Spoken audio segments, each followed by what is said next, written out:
مرګ په سود ناول قدرمنو اورېدونکو سلامونه احترامات مې ومنئ. مرګ په سود ناول لسمې برخې ته موضوع باسم صدیقي هرکلی کوم. هیله لرم چې تر پایه راسره واورئ.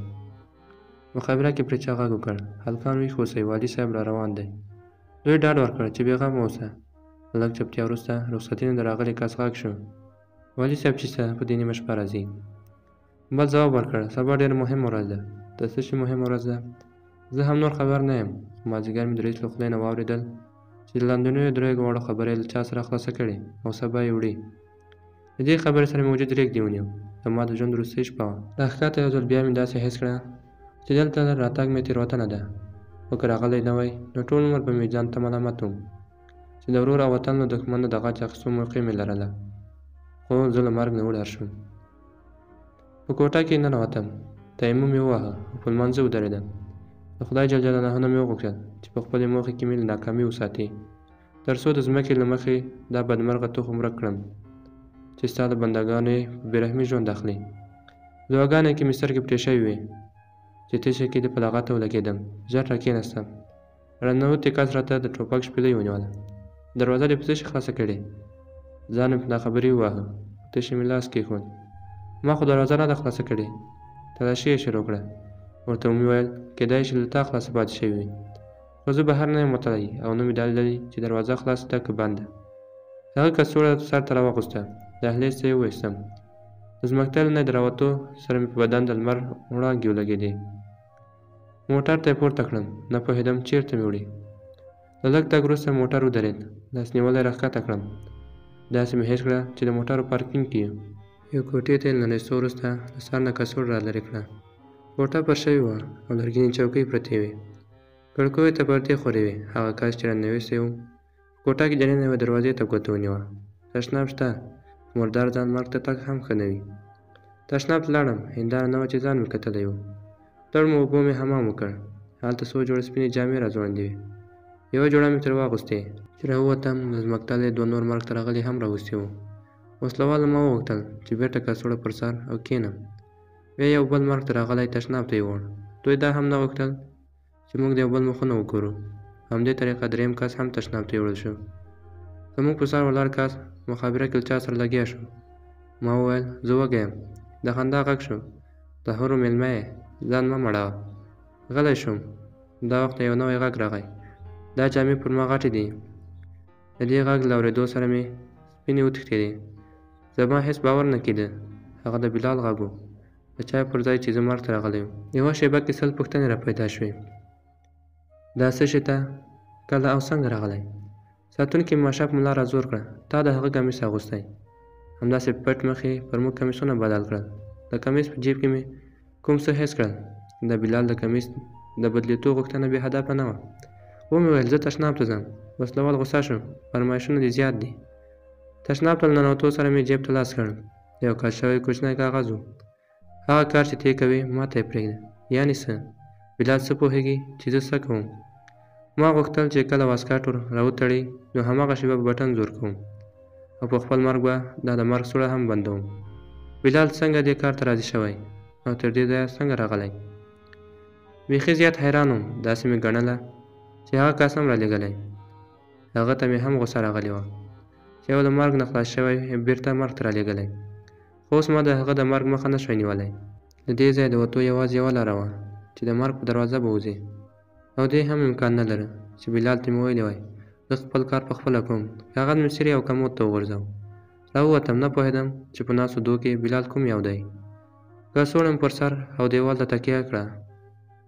ویل مې کاش وسلوال د لنډ وخت لپاره ووځي او زه له بلال نه پوښتنه وکړم چې ولې راغلی، چا رالېږلی. همدې فکرونو کې وم چې دوه کسان راننوتل. لومړی هدف ته کس تیاروو. زموږ پر سر ولاړ کس غږ کړ: څوک غواړي اول جنت ته لاړ شي؟ چوپتیا وه. دلته نورو زما پاتې کېدل ضروري نه و. بلال چې تر دې ځایه راغلی و نو خامخا یې هغه کار کوو چې ما غوښته. پوهېدم چې بلال غږ نه کوي، خو که هغه بل ناپېژانده مرګ ته راغلی غږ کړی وای کېدای شي بیا راته داسې موقع نه وای پیدا شوې. ومې ویل زه غواړم. په قهقهه خندا شوه. د سارا یې کڅوړه را لرې ودرولم. له راوړو درېیو واسکټو یې یو راواخیست. څو شېبو کې یې راواغوست. د واسکټ زنځیر را وتړ. بیا یې کورتۍ راواغوسته. څوک به ووایي چې تا واسکټ اغوستی ښه ځوانمرګی. بیا په خندا شو. ما ځان ته لاندې باندې وکتل. یو بټن یې جیب ته راویستې وه. بیا په اوږه لاس راکېښود. نور خو پوهېږې چې څه به کوې. ما ورته سر وخوځاوه. یو پټ مخې قلم او کتابچه راته ونیوله. که چا ته وصیت یا خط لیکې نو موږ یې ورته ستا له پاتې پیسو سره یو ځای رسوو. ورته ومې ویل زه څوک نه لرم. ښکته پورته یې راته وکتل. هېڅ څوک دې نشته؟ یو خدای لرم او هغه مې حال ګوري. بله خبرې ونه کړه. باید ژر مې پرېکړه کړې وای. خپل کار بلال ته پرېږدم او که خپله یې وکړم. که مې همدلته بټن نه وای زور کړی نو هغوی د بېګناه خلکو منځ کې دا کار راباندې کولو. وایي هدف ته تر رسېدو پورې ما ځان نه شو ژغورلی. نو دوو ولاړو کسانو یو لاسونه راولچا کړل. ما د بټن د زور کولو زړه ونه کړ او داسې مې وګڼله چې تقدیر ما سره بله ښېګڼه کوي. کڅوړه یې را په سر کړه. بیا یې مخابره کې چا ته د تیاري وویل. د هغه کس غږ شو چې واسکټ یې راغوستی و. تاسې دا رسوئ، زه به دا نور 2 شوګان تیار کړم. موټر ته یې پورته کړم. مخابره کې ورته کوم ناپار سپارښتنې کولې. په 14 سړک ځان ورسوئ. په عمومي سړک ځای ځای چیک پواینټونه دي. د ډریور څنګ ته ناست کس ډاډ ورکړ او بیا یې زه مرګ ته روان کړم. ما باید ځان ژغورلی وای، خو څنګه چې هر څومره فکر مې وکړ کومه لار نه وه بېل دې چې زه له ځان سره د بېګناه خلکو پر ځای دا 2 ناست کسان مردار کړم. خو له مرګ نه زیات دې ته ځورېدم چې بلال به رښتیا هم هغه کار وکړي چې ما غوښته. د ښه شېبې مزل وروسته موټر ودرېد. پوښتنه مې وکړه راورسېدو؟ یو ځواب راکړ ترافیکي اشاره سره ده. د زړه درزا مې کمه شوه. همدا وخت یو بل غږ کړ پرویزه ته وګوره هغه باري نه دی؟ هماغه ښکاري. دا دلته څه کوي؟ ملګري ځواب ورکړ. خیبر خو ویل چې د پیسو له کڅوړې سره تښتېدلی. غږ ورته کوم مه یې کوه، باید خپل کار وکړو. زه نه پوهېدم چې دوی د چا په اړه لګیا شول. پرویز نوم یې وویل. رئیس یې څو ځله پوښتنه وکړه. ویل یې معلومات یې وکړئ چې مړ دی که ژوندی. بیا یې شک ښکته کړه. باري اورې؟ دې خوا ګوره، موټر ته راوخېژه. او لږ شېبه وروسته یو کس راوخوت. زما څنګ ته کېناست. موټر روان شو. کوم یو چې ورته غږ کړی و مخ یې پسې را شاته کړ. په خیرونه دا چېرته ورک وې؟ د باري په نوم راختلی کس ځواب ورکړ. رئیس یو کار راسپارلی و. ډریور وخندل. خیبر خو ویل چې د پیسو له کڅوړې سره تښتېدلی. خیبر در سره ټوکه کړې نو نوی دښمن را پیدا شوی. د عاشقانو کیسه کې څه وخت مخکې زموږ کسان وژلي وو. رئیس د هغوی د معلومولو کار راسپارلی و. نو پیدا دې کړل؟ هو 2 کسان دي. ډریور وخندل. 2 کسان دومره کار نشي کولی. هغوی ډېر پټ ګزار کوي. ما یو وواژه او بل پسې یې ګرځم. د دې خبرې سره مې ساه اخیستل بند شول. مړه خوله راباندې راغله. یعنې قاسم وژل شوی و. هغه مې سترګو ته ودرېد. او دا چې څنګه، چېرته او کله یې وژلی نه پوهېدم. لږ شېبه د خفګان احساس نیولی وم. خو ژر مې ځان په دې ډاډه کړ چې خدای جل جلاله د هغه د قاتل نه د غچ اخیستلو موقع هم راکړه. دا ښه وه چې کڅوړه مې پر سر وه، کنې زه هم ورته رسوا کېدم. غوج ناست وم او د زړه درزا مې همداسې زیاتېده. ډریور موټر کرار او ښي اړخ ته تاو کړ. دا خو دې غټ کار کړی. بل په خندا شو. اوس من د رئیس خاص کس شې. باري ځواب ورکړ. تر هغې چې بل ملګری نه وي وژل شوی خطر نه ختمېږي. او دې خبرې پسې ما ته په اوږه لاس راکېښود. دا سوارلي مو چېرته روانه کړې؟ د والي صاحب په خلاف مظاهرې ته روان دی. خو له دنیا نه د وروستي خوند اخیستو اجازه خو ورکړئ. ظالمانو وبال دی. او زما له سره یې کڅوړه لرې کړه. د ویرې مې ټوپ واهه. خو هغه زه ونه پېژندم. یعنې قاسم د مرګ په وخت کې دا ځواني کړې وه چې زه یې نه وم ورښودلی. باري د پاخه عمر سړی و. نیمه سپینه نیمه توره، یو موټی ږیره او تر اوږو اوږدې څڼې یې پرېښې وې. ترخه مسکا یې وکړه. پیسې دومره خوږې دي چې خلک ورپسې ځان هم وژني او بل هم. بیا له جیب نه هماغه سګرټ راوویستل چې قسم څه کول. یو یې ترې بال کړ. بیا یې سترګې راکږې کړې. کومه وروستۍ هیله دې که پاتې وي چې زه یې درته پوره کړم. د هغه لاس کې نیولي سګرټ ته په کتو شوم.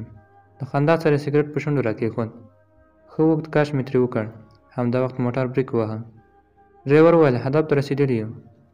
زما په وجود بیا را ولګېد. د قاسم قاتل چې په خپلو ګوتو یې له سګرټ نه کش راکوو سر د خواشینۍ ښودلو په رقم وخوځوو. مرګ ته تګ رښتیا هم اسانه نه دی. بیا یې مخکې کس ته چې نیم مخ یې پټ و ور غږ کړ. ده ته مو ستن نه ده وهلې؟ هغه بې له څه ویلو سویچ بورډ خلاص کړ. د یو بوتل نه یې پچکاري ډکه کړه. باري ته یې ونیوله. ته یې ورته وکړه ډاکټر صاحب. باري پچکاري لږ زور کړه. نرۍ داره یې له ستنې ووته. دا دې اوس ویره ختموي. بیا په خندا شو. ښایسته هم نه چې په نټي کې درته وکړم. وچکاري ورون راننه ایسته. مخکې سیټ کې ناست کس چوکۍ کې راتاو شو. زما د کورتۍ زنځیر یې خلاص کړ. په واسکټ یې د سینې له پاسه ځای کې بټن یې څو ځله زور کړه. چونګاری شو. وخت مې ورکړ. که ته بټن هم ونه وهې خپله الوځي. همدا وخت د هوایي میدان په عمومي سړک د لارویانو ډله تېره شوه. بیرغونه ورسره وو او لاسونه یې ښورول. زه همدې ته انتظار وم چې لاسونه مې خلاص او د لارویانو پر ځای همدلته ځان ته چاودنه ورکړم. خو ناڅاپه باري تومانچه راوایسته. د ډریور له ویشتلو سره یې هغه کس ته پر سر ورکېښوده چې له مخکې سیټ نه راوږد شوی و او زما واسکټ بم ته یې وخت ورکړی. حیران شوم چې دا څه کیسه ده. دا کس څوک دی؟ ما دې خپل یو ملګری وویشت او بل ته یې تومانچه ونیوله. خپل ځای کې کښېنه او تېروتنه ونه کړې. د ټوکو وخت نه دی. بم ته مې 5 دقیقې وخت ورکړی. یوه تېره شوه. باري تومانچه په سر ورزور کړه. وخت یې بند کړه. هغه وخندل. دا وخت نور نه بندېږي. باري ژر په بټني چاقو زما د لاسونو پلاستیکي ولچک غوڅ کړل. کورتۍ او واسکټ وباسه. کورتۍ مې وغورځوله او واسکټ مې هم په وارخطايي وویست. نه پوهېدم چې څه به کېږي او زه څه وکړم. باري چې ځان ته د قاسم قاتل ښودو او زه یې ژغورلی وم راغږ کړ. ښکته شه. زه پر ځای ناست وم. په هېڅ مې سر نه خلاصېده. وچکاري مې حال بدل کړی و. درته وایم ښکته شه. ډیکه یې کړم. مخکیني کس بیا سر راتاو کړ. هغه مرګ منلی. زه او ته باید ښکته شو. باري پرې وربرګ شو چې خوله بنده کړي. خدای د نوي ژوند موقع راکړې وه. ښکته او په منډه شوم. عمومي سړک ته په رسېدو سره په لارویانو ورننوتم او له هغه ځایه مې پر نر تور مخ کړ. باید مې هغه کس به هم راښکته شي چې زه یې ژغورلی وم. خو یو غږ کوونکي درز سره ځمکه ولړزېده. څه خلک وغورځېده، څه کېناستل او څه وارخطا په منډه شول. زه هم چې غوږو کې مې د بم د غږ انګازې وې یوې نامعلومې خوا ته په منډه شوم. ویرې او حیراني وهلی وم. نه پوهېږم تر څومره ځایه به مې منډه وهلې وه. ستونی مې وچ او تندې وهلی وم. د داسې تصادف پېښېدل راته هېڅ د منلو نه و. خامخا خوب و یا د محبس کوټه کې ویده وم.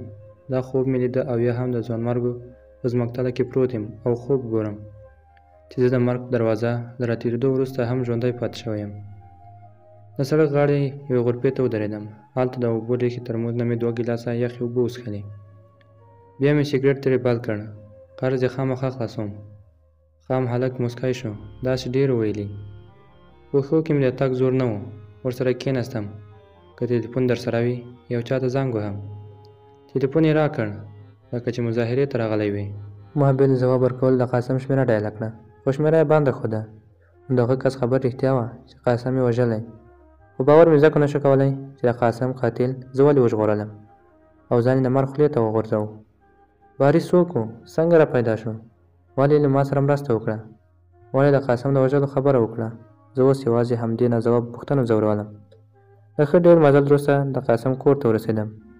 د دروازې مخ ته نور کله خلاف ډېر بوټان پراته وو. ټک ټک مې کړ. د لږ انتظار وروسته یو د پاخه عمر سړی راووت. له چا سره مو کار و؟ حیران شوم چې دا څوک دی. مرګ په سود ناول قدرمن اورېدونکو، دا وه د ناول 10مه برخه. تر راتلونکي یا وروستۍ برخې په لوی څښتن تعالی سپارم. ښاد او اباد اوسئ.